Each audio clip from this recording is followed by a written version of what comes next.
And Jonathan, I'm going to ask you to introduce Carla for us.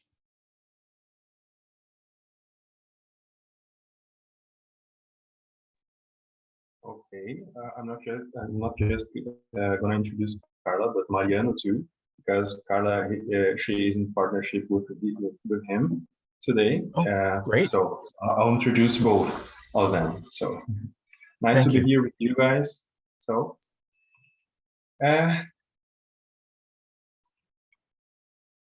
just a minute. Yeah. So I'd like to introduce to you Carla Vilma Iandre and Mariano Pedrosa.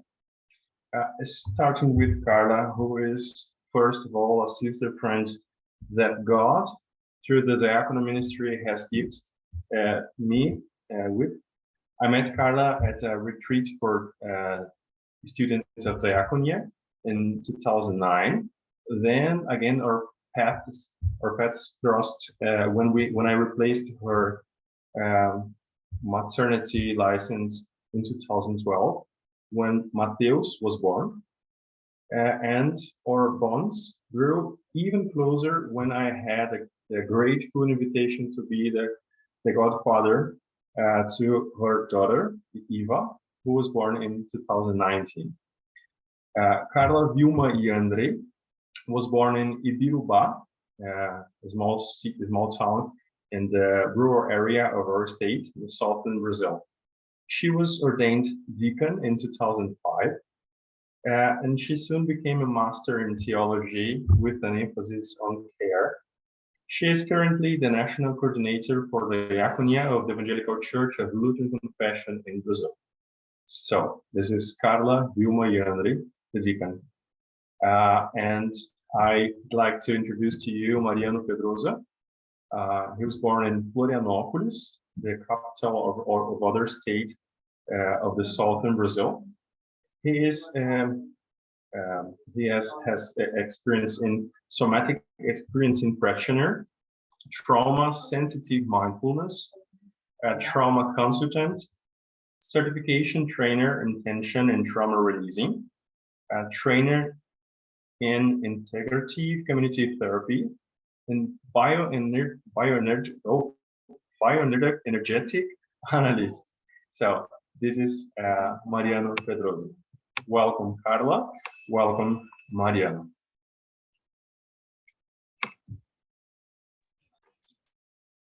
Thank you, Jonathan. I will vou falar em português. Desculpa. E Jonathan vai fazer a tradução. I'll be for a while the translator for her. Então, a técnica de redução de estresse, né, o TRE, nós como igreja conhecemos em 2017 numa formação em psicotraumatologia. We learned about trauma release exercise, TRE, in 2017 during a training in psychotraumatology. As church, we learned about it. Com a prática pessoal, né, e também em diálogo com colegas que também aprenderam essa técnica, nós percebemos que a TRE ela é de fácil aprendizagem, de fácil acesso. Through personal practice and dialogue with colleagues, we realized that TRE, trauma release exercise, is a simple and easily accessible technique. Pois utilizamos utilizamos o nosso corpo, que tem recurso natural, para regular as emoções e diminuir o estresse do dia a dia.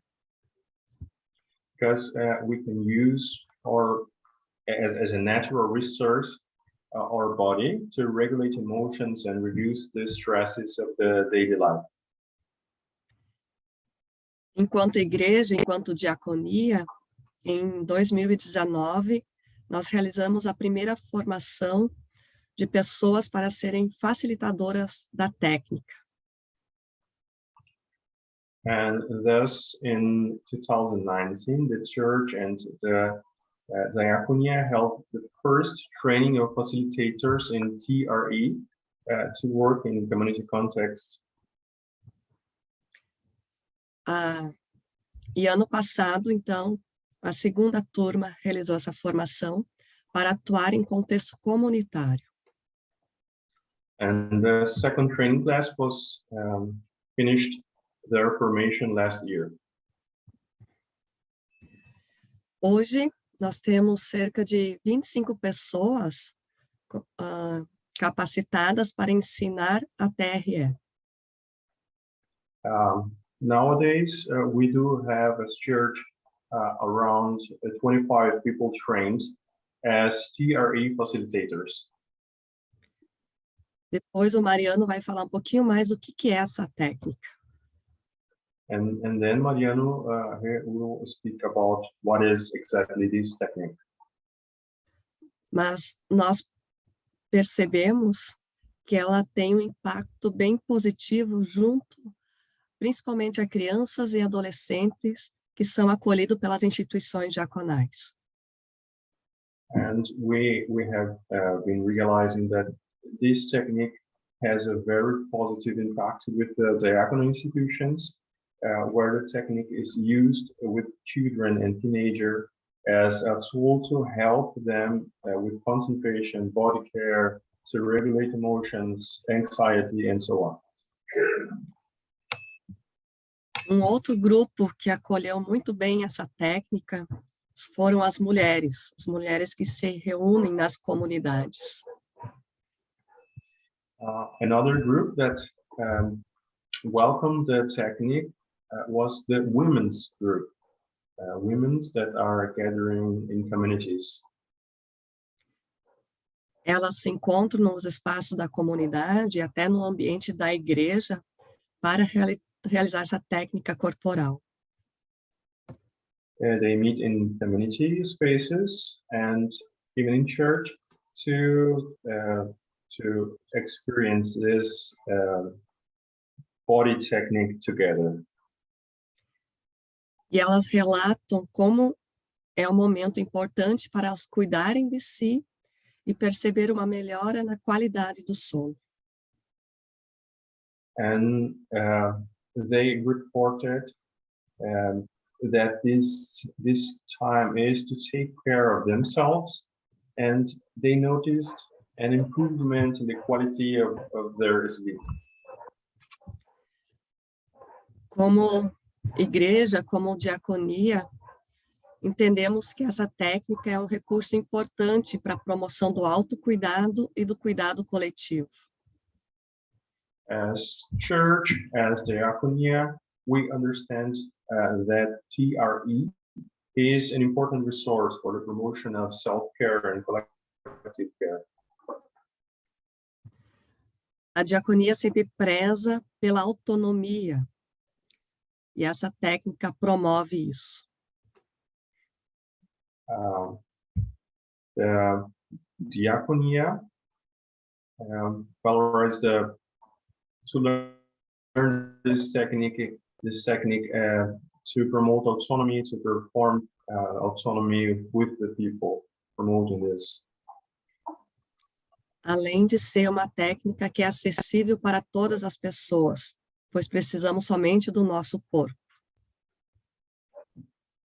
And this is a very accessible technique because we need just our bodies to practice it.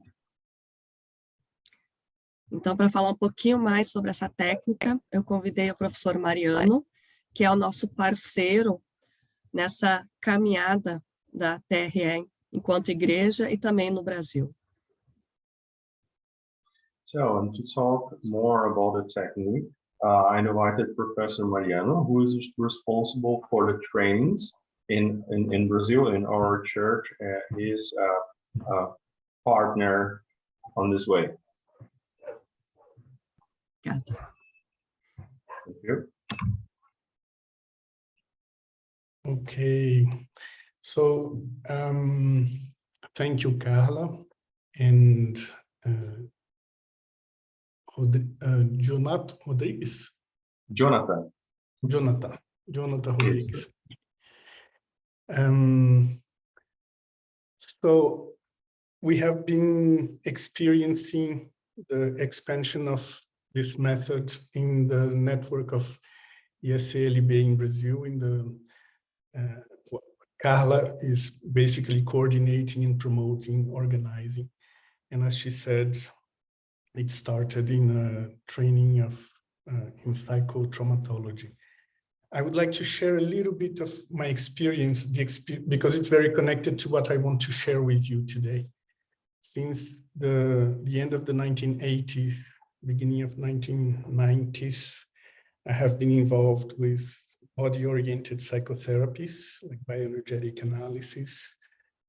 But in the beginning, it was very much in a clinical context. And then I became very interested in finding ways to be able to help communities and to apply this knowledge to promote health in underserved communities here in Brazil, which we call favelas. There are many of them around the city where I live. So I felt I needed to find channels and ways to be able to promote this kind of work in these contexts. I worked for many years with a psychiatrist called Adalberto Barreto, who developed in Brazil a method called integrative community therapy, where he basically creates safe spaces where people can share the suffering, the pain that they are going through for different situations, but especially where the group shares their resources and how they overcome what they are going through. And it's very focused on strengthening the ties, strengthening the sense of belonging in the community. And then many solutions begin to appear from the group, not solutions brought from outside, but out of this process, people begin to feel more connected and to find collective solutions. So this gave me a way in to these communities, but it's basically a verbal process. And I still needed to find a way to include the work with the body, with breathing, with the regulation of the autonomic nervous system, because that's such a basic part of who we are. And then this is when I met Dr. David Berselli. I found a practical way of doing this through TRE. TRE basically was developed in contexts of war-torn countries. Dr. Berselli worked in the Middle East, in Africa, like in Sudan, in Tanzania, and usually in communities where there was no access to a health system, no access to health professionals, and definitely not mental health professionals. So working in these contexts, the paradigm that he had learned in universities of finding a safe space, doing individual sessions or even small groups with a commitment to come back every week, following up, was not applicable. So he needed to find ways to offer skills that the community would be able to use after he would leave, and that they could take care of each other. And this is how, making a long story short, because this was a 20-year process, he developed a very simple sequence of movements that trigger a very natural response, not only human beings, but in all mammals, including the human mammal. And I say mammals because it is a very primitive, very basic response that has a very important biological function of regulating the autonomic nervous system. So these movements generate autonomic discharges through tremors. I have a whole presentation that I prepared, but coming here and connecting with the context where I'm in, and I see there is a lot of knowledge and experience. I feel maybe it's not so much about presenting the whole theory about it. Maybe I can show you some contexts where it is being applied, and also maybe talk a little bit about some basic principles that are very simple, and show you some small movies of how this looks like. Usually, I told Carla, it's very good when we can have a practical experience. But in this context, with the time we have, and also online and all these people I don't know, we felt it would be wiser to just present it more through sharing our experience with it and through showing these pictures in these movies.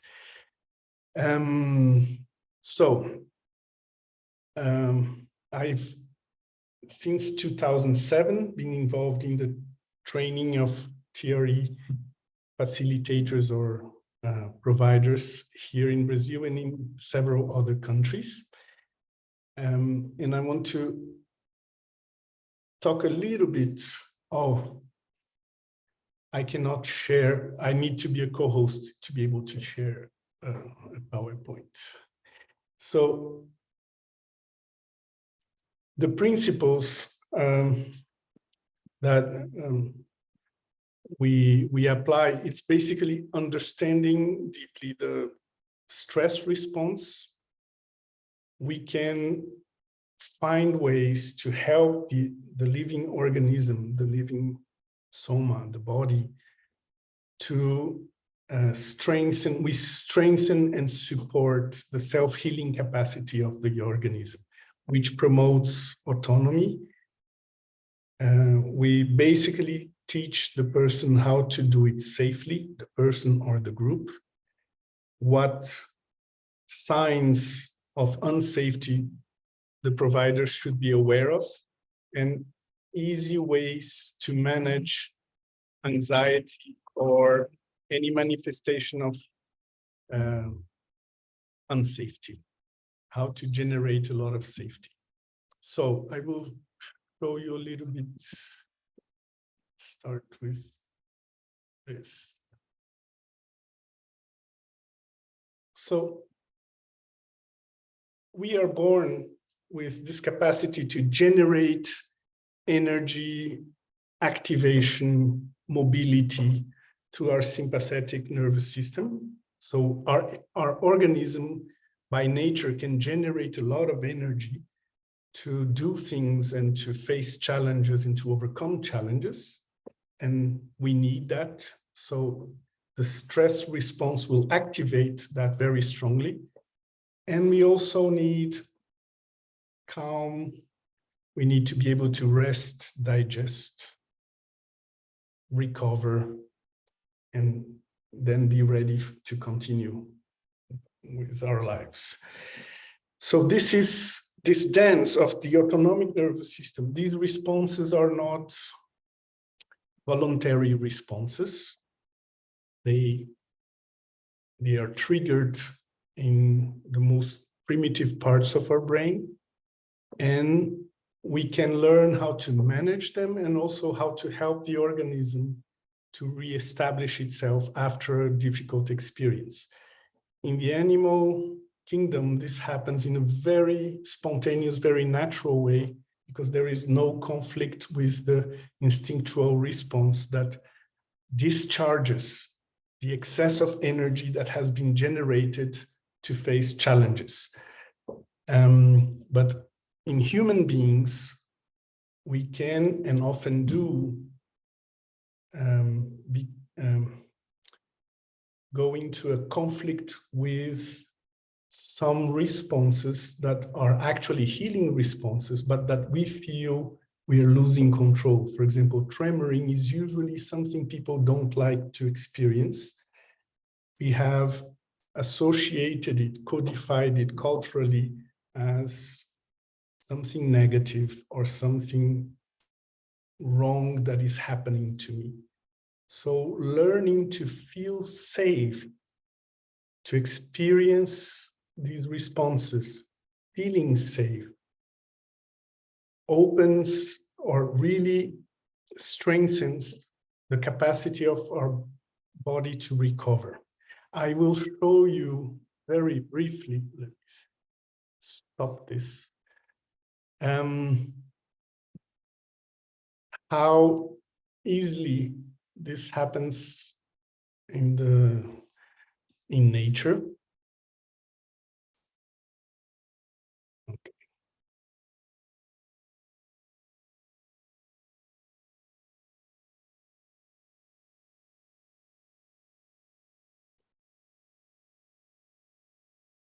With an extreme stress response. So we will look at really a life and death situation. It's a huge threat. And we understand these responses, the survival responses are now more and more known, and they are very well known in the trauma field. Fight, flight, freeze, flood, dissociation. And these are natural responses that can be triggered in different situations. Here, I want to show you, it's a brief movie of a very extreme response where the predator has caught. So the danger is really, it's a life and death threat. And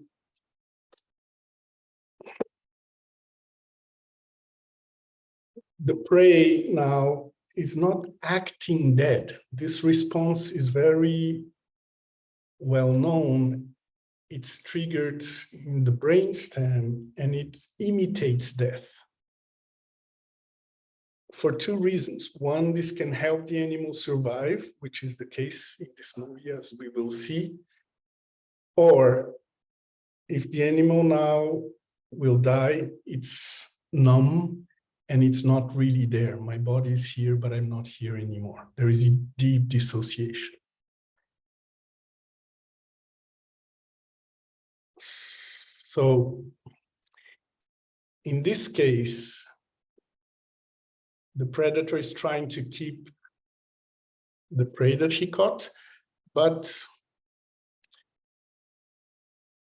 in the animal kingdom, we have complex situations as well. So here you have other predators, and these baboons are approaching to actually save the gazelle.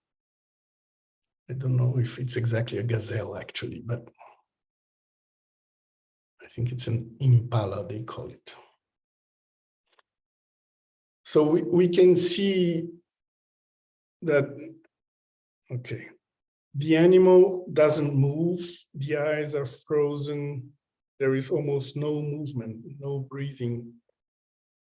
The organism reduces its functioning to a minimum, only barely enough to stay alive. And we see now the danger is has moved away, and we can almost not see it breathing. There is no movement, no pulsation. The pulsation has, the animal is in a frozen state. But all the fear, okay, so now the pulsation is beginning to come back and we see it breathing again. The eyes will begin to come back to life and to start blinking and also have a shine.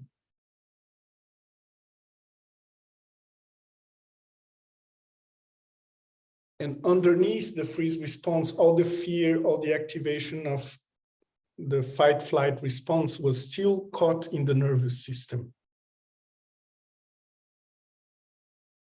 So the animal needs to discharge that because that energy was generated to flee for fight or flight. So it's designed to be used, and I'm escaping or fighting, but it could not be fully discharged.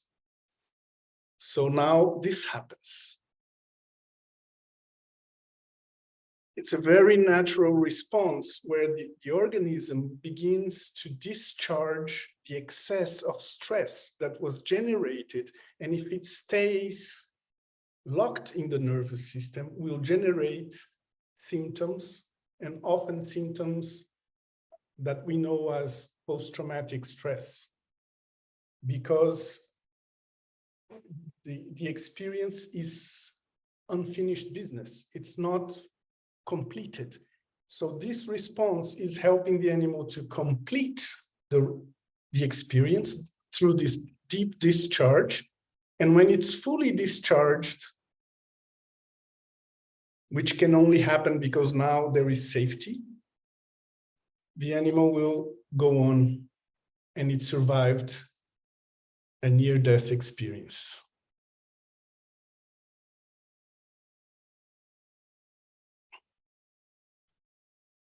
So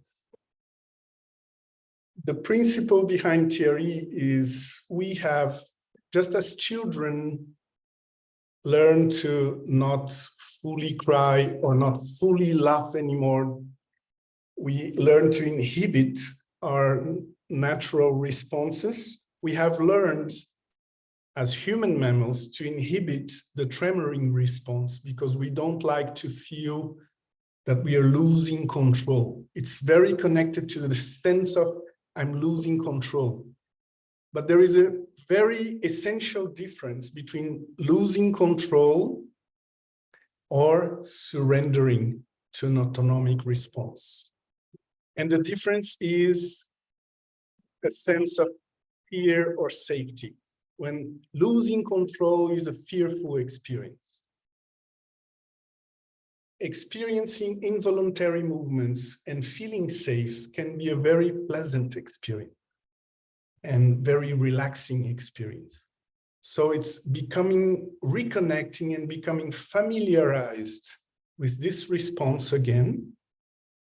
From a place of safety, I can experience it as I am letting go. I am allowing it to happen, instead of I'm losing control, and then I have to inhibit it, and the organism cannot fully discharge. So this charge that stays in the nervous system will generate maybe nightmares or panic attacks that can be re-triggered in different situations. But when the charge can be fully discharged, the organism by nature wants to return to a state of full relaxation and peacefulness. It wants to be calm, and it wants to be able to relax and to let go of the tensions that are connected to past experiences. So I may be in a room where I feel safe, I am among people who I feel safe with, but still there is a tension in me that I am carrying around, and that doesn't allow me to really feel relaxed. So I have a couple, have many, but I would like to show a couple of examples of how this happens in human beings. But before that, I want to know if so far this is making sense, or if you have any questions.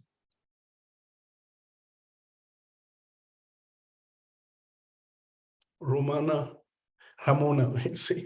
okay. So I will just move on, but please, if you have anything to contribute, to share, or to ask, don't feel free to interrupt any moment, because I think it's more interesting when we are in interaction. Okay, so basically, although it's a movie it's an extreme situation, but it's very didactical, because it shows how in fear the organism will reduce its pulsation. When we are very afraid, we almost don't breathe. Or if we are highly activated, we will breathe very fast. But the pulsation of the organism in the freeze response is reduced to almost nothing.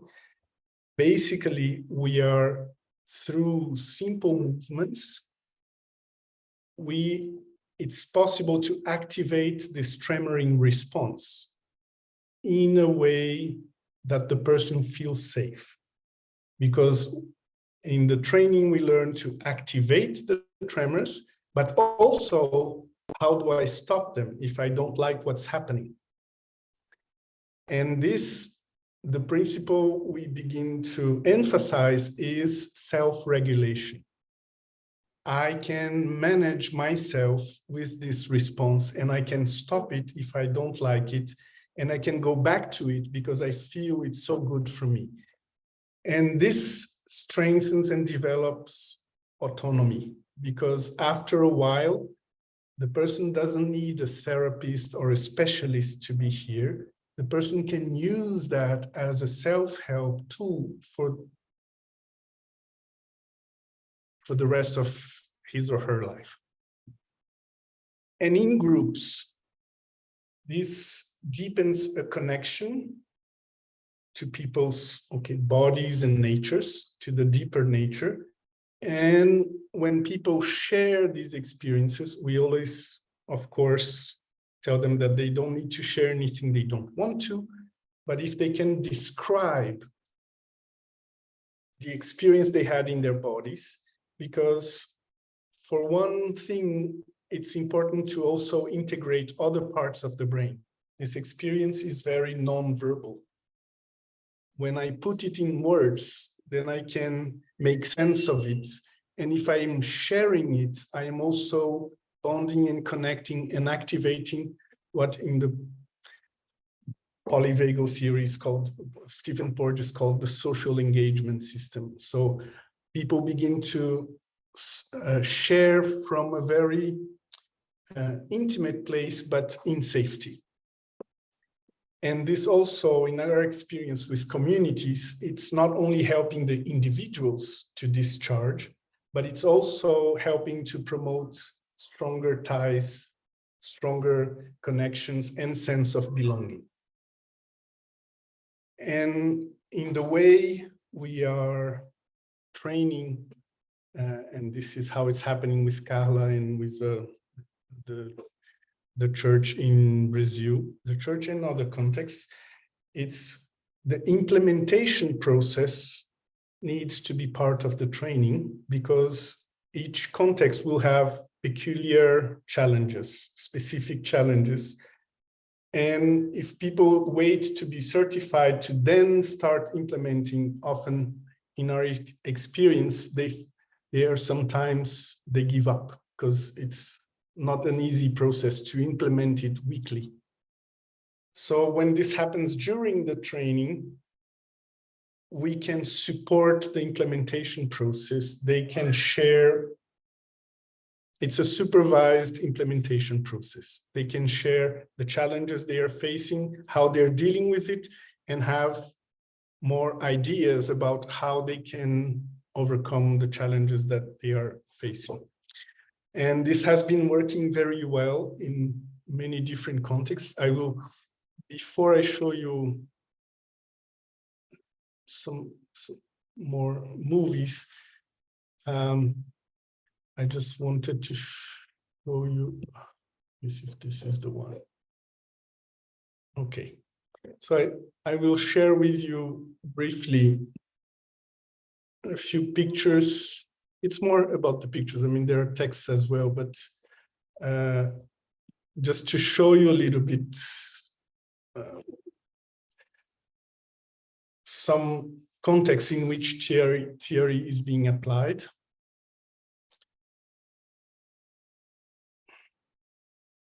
Skip this.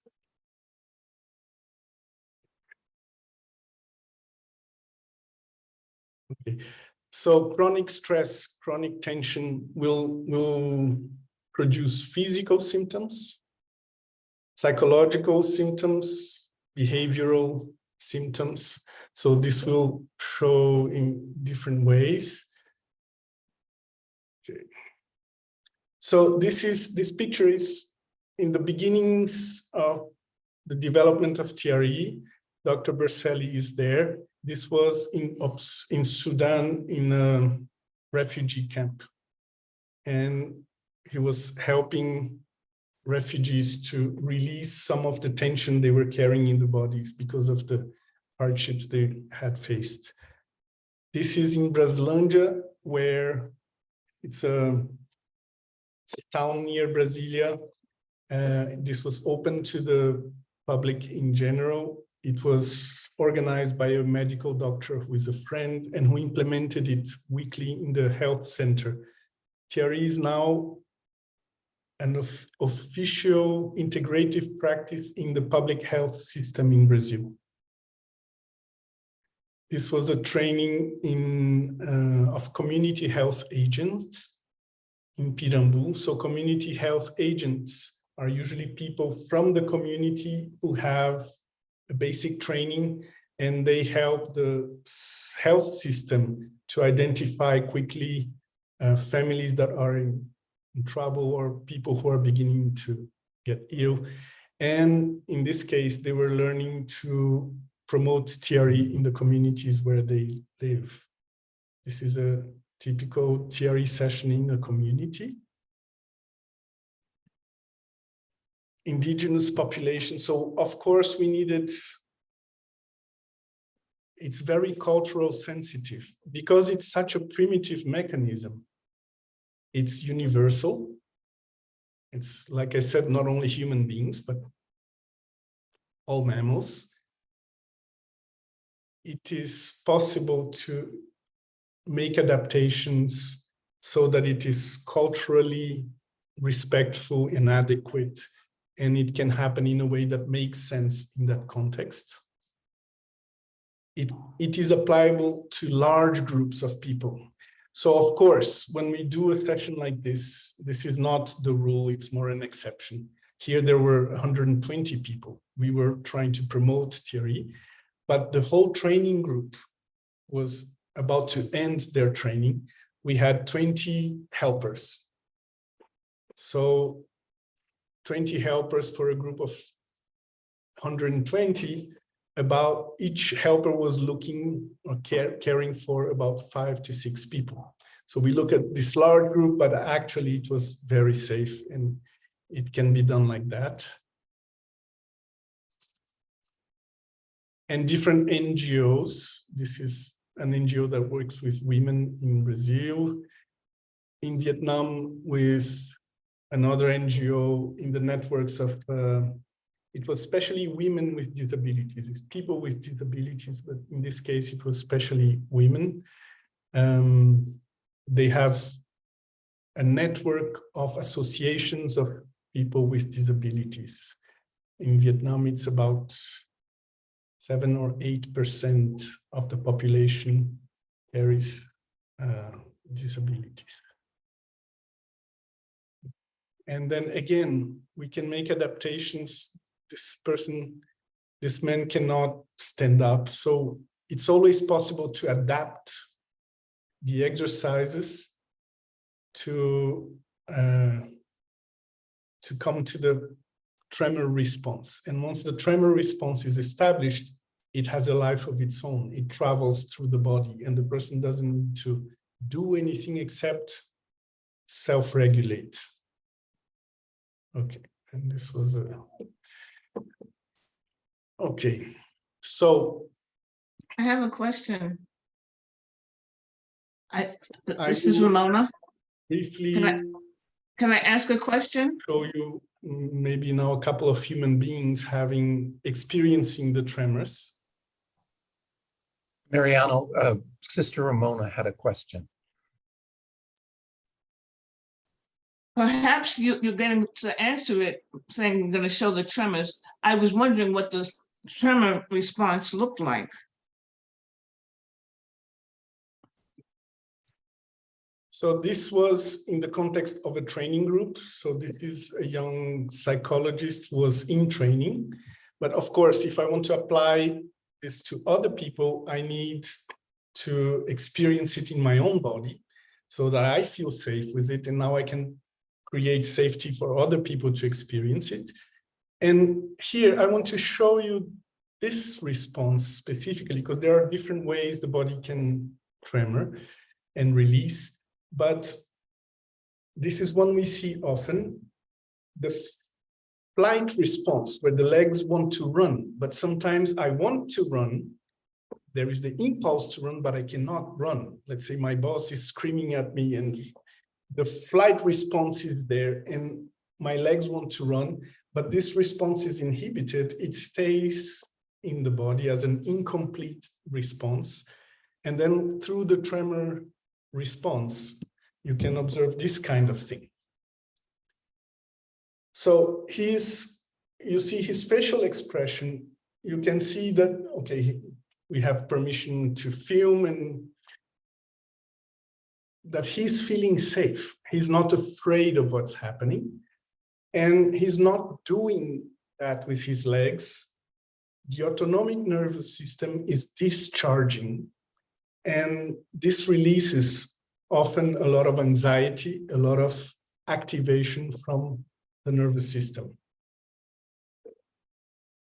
And after this response, the person will usually feel very calm, and sometimes people want to sleep, or so it's also sometimes a little funny because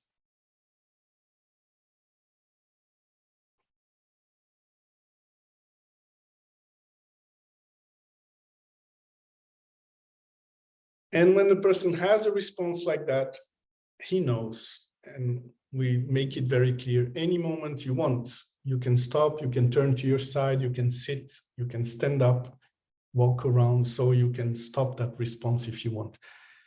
So people are, like I said before, allowing it to happen and not feeling overwhelmed by it, because that would not be helpful.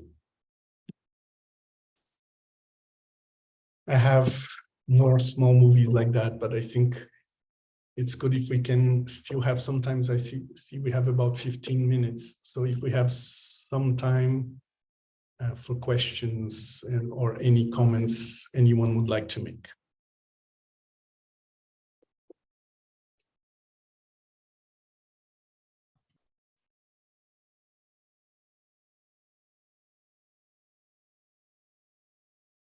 So this is Ramona again. Yes, please, Ramona. So if I understand you correctly, I come I into don't this. hear you. I don't know if it's only me, but I'm sorry. Oh, there is no sound. Maybe I better put it in the chat. Can you hear me, Mariano? Oh, maybe it's me, because now I don't hear Ted either. It's Okay. me, right? Yeah, I think so. Okay. Because I can hear What Ramona. happened? Because I was sharing something. Maybe I need to do something. You all hear me, but I don't hear you. I understand. I don't know why. And Sister Ramona, if you can put it in the chat. Oh, maybe there we hear you. Okay, okay. I hear everyone. Okay, You good. hear everyone? Sorry. Okay, good, because Yes. it takes me a long time to type in the chat. Thank you very much. Okay, no. Okay, so I'm trying to understand. I come into this group with my trauma, Yeah. and then I think about it, or talk about it, or somehow it's there in the room, and then I allow myself to feel it. Is that what's happening with the tremor, the tremor response? Thank you very much for your question, because that's a very important question. Honestly, I don't like to call TRE. David called it tension and trauma releasing exercises, because he was working he's a trauma therapist. So he can actually help people integrate very difficult experiences. But he also called it tension releasing, because he was questioning, how can you teach this in this village? You've taught the community leaders to do these exercises. They are very simple movements. And then that comes up. How do you deal with trauma? It's a simple way to release tension. We are triggering a self-healing response in the organism. And in the training, because we train non-specialists, it's part of the training to be able to learn to identify signs of fear or anxiety.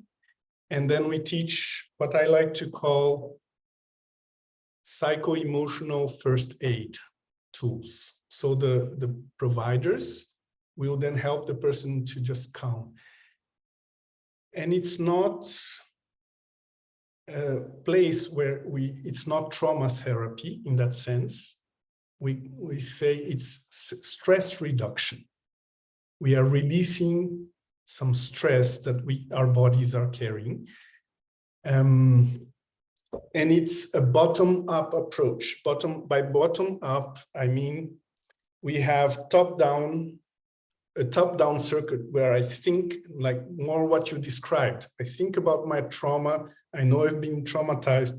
And then from that, I try to see how it is still stored in my body and I'm connecting. But I'm starting with my knowledge that I have been traumatized.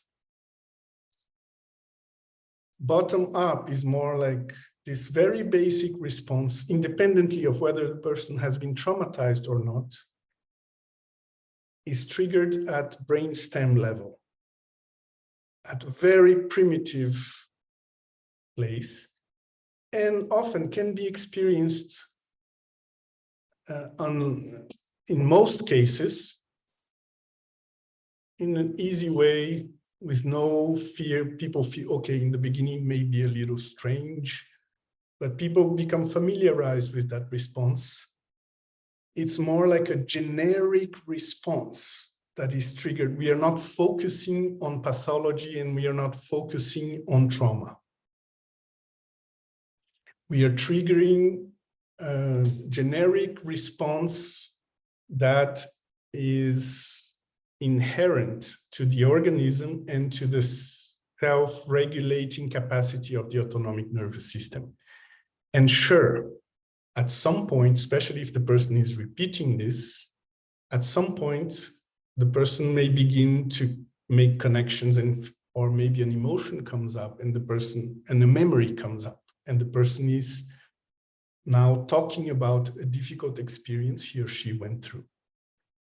And then in the TRE process as stress reduction, if the leader is not a specialist, he will simply listen kindly and say, okay, we always tell them it's good that you have a list of referrals. If the person presents something that is more complex and needs to be elaborated, that the person should know where she can get more specialized help. But in these large groups, what we see, and especially when we create connection and safety, basically that a lot of release can happen, even emotional release, with no flooding, no one feeling overwhelmed. It's just a simple release that happens in a safe space. So we don't ask people who here has been traumatized or what is your trauma, or think of the traumas you had in your life, because this will immediately kind of, we are inviting it into the room. It's there anyhow, because it's in people's bodies.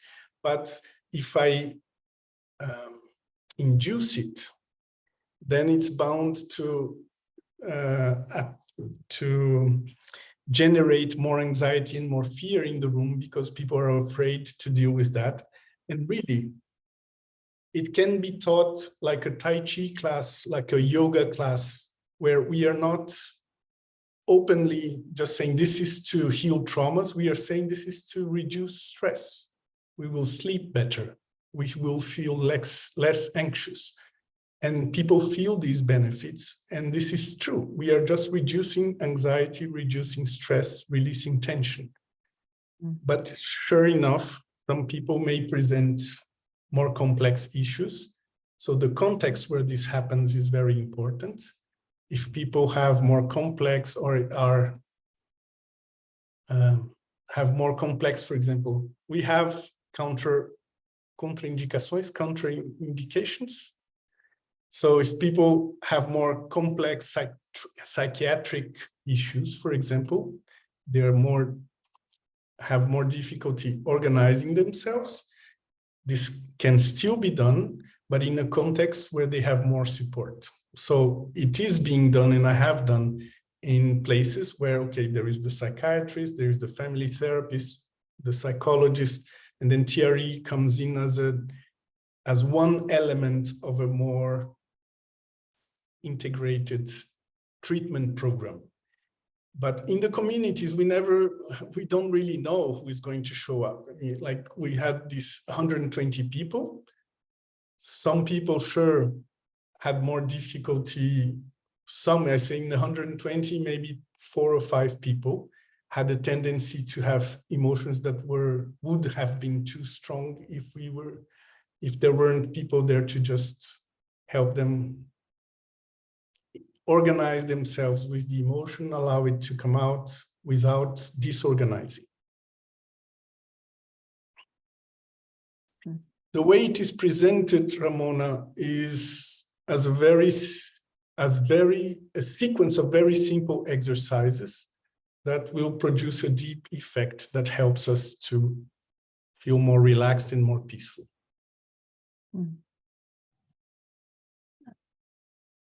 I have a couple of questions. You've kind of alluded to it. And so we see the immediate effect is the, bodily releasing of the stress.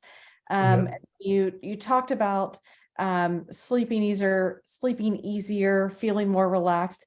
But can you say a little bit more about what the near term and then long term effects of this are? Like if someone has only had, I guess, relatively normal levels of stress, how many times would they need to do this to really feel the effects of it long term? And if someone has had, I guess kind of a low level of trauma, et cetera, like what would you expect that they would need? Well, one beautiful thing about this is that we are not imposing something on the body. We are more reconnecting with something that is innate. And that we have learned to inhibit. But when we become, again, familiarized with it and feel safe with it, in the mid or long term of people who, let's say, don't have any more complex issues, but the response can begin to happen spontaneously again without you having to stimulate it. Some people will just tremor a little bit at the end of the day before going to bed because they just feel they sleep more deeply. It becomes kind of a tool a self-care tool. You can really use it in different ways. There are athletes that use it at the end of a strong workout, to help the muscles relax after the workout. So it's not necessarily like, and it connects with Ramona's question, for trauma. Now, people with trauma is always in the room, and we know that. It's just, so if people in a mid or long term, even they may begin just feeling tremors and feeling more relaxed. But if the work deepens, if they continue to practice, some more superficial layers of tension are released. By nature, the organism will want to begin to release deeper layers. And that's where then maybe emotional responses may come up, and where the person is connected to a network because they know where to look for help and to find safety. Maybe I don't want to do this alone, and then I prefer to do it with someone who has experience with that. This is how in the church this is being done, and it's expanding in different places. And in the network, they know the people who have experience with it, also people who are psychologists, mental health professionals, and who can help the person deepen the process that is more complex. But that said, we see benefits of even more complex issues that sometimes the body is able to release and to integrate even without psychotherapeutic help. Okay. Just because the body, and I should say the body/mind, has such a profound self-healing capacity. Mario, Kristen asked a question about pictures, and helpfully Carla has put up a couple of websites where links to them, and that's in the chat. We are coming to the top of the hour. So I really want to thank you for your sharing of this technique, and I ask my colleague Kathy Toivonen to say a word of thanks. Well, I thank you, Carla, Mariano, and Rodriguez, for, I can hardly speak because I'm just so amazed at what you've shared with us. And I particularly appreciated the way in which TRE is something that is easily accessible to individuals in a variety of contexts without a lot of dependence upon health professionals that aren't often available. Really, I feel what you've offered is very empowering for individuals and communities, and the way in which you described that it is a technique that people of a variety of contexts can make their own is very inclusive, and I really appreciate that and feel that really lifts up our diaconal approach to health and care and of body, mind, and spirit.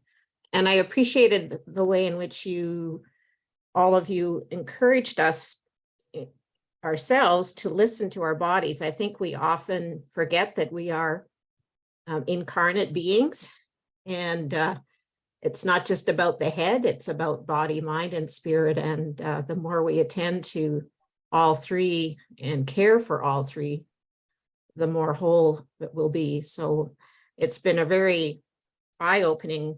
I particularly was amazed at the video clip of the Impala and how you described what was going on there. So it's made me very curious. I'm certainly going to go to some of those websites, and I hope some of us will.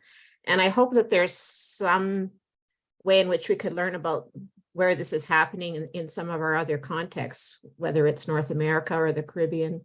It would be really helpful to know if there are practitioners, and we might be able to learn some more about that ourselves. So thank you again very much.